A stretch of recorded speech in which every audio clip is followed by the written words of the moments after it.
എന്തൊരു ഈമാനാടാ, എന്തൊരു ഈമാൻ ഇവരുടെ മുഖത്ത്. നിങ്ങൾ നോക്കിയ ലൈലത്തിൽ കതിർ ഉദിച്ചു നിൽക്കുന്ന പോലെയാണ് ഇവരുടെ മുഖം കണ്ടിട്ട്. ആ തലേ തട്ട താത്തയുടെയൊക്കെ ഇവരെ കുറിച്ച് ഈ അനാവശ്യമായിട്ട് ഹക്കീം എന്റെ നമ്മൾ ഡ്രഗ്സ് യൂസ് ചെയ്യുന്നതും ഡ്രഗ്സ് സെയിൽ ചെയ്യുന്നുണ്ടെന്നും അതാണ് ആൺകുട്ടികളെ വലവീശി പിടിക്കുന്നുണ്ടെന്നും പെൺകുട്ടികളെ യൂസ് ചെയ്ത് ആൺകുട്ടികളെ വലവീശി പിടിക്കുന്നുണ്ടെന്നൊക്കെയാണ് പറഞ്ഞുകൊണ്ടിരിക്കുന്നത്. എപ്പോഴാണ് ചെക്കന്മാരെ വിളിക്കരുത്? ഇവിടെ ക്യാമറ ഉണ്ട്. ഒരു എവിഡൻസ് പോലും ഇല്ലാതെ സോഷ്യൽ മീഡിയയിൽ നമ്മുടെ ഫോട്ടോസ് AI വെച്ച് ക്രിയേറ്റ് ചെയ്ത് നമ്മളിങ്ങനെ അപമാനിക്കാൻ വേണ്ടിയിട്ടുള്ള ഒരു തെറ്റും പോസിറ്റീവ്. അവൻ പിന്നെ പെർഫെക്റ്റ് ആണല്ലോ, അവന്റെ കാര്യങ്ങൾ പെർഫെക്റ്റ് ആണല്ലോ, അത് പിന്നെ ഒന്നും പറയാനില്ല.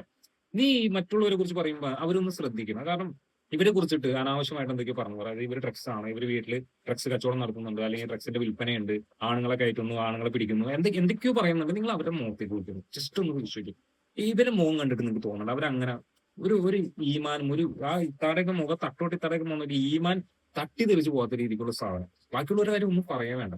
ഇവരെ കുറിച്ചിട്ട് അവൻ അനാവശ്യമായിട്ട് അവർ പണ്ടേ ഉള്ളതാണ്. നല്ല രീതിക്ക് നടക്കുന്നവരെ കുറിച്ചിട്ട് അനാവശ്യം പറയുക എന്നുള്ളത് പണ്ടേ അവന്റെ കഥ അതാണ്. എന്നാൽ അവനങ്ങനെ ഞാൻ പറയുള്ളൂ.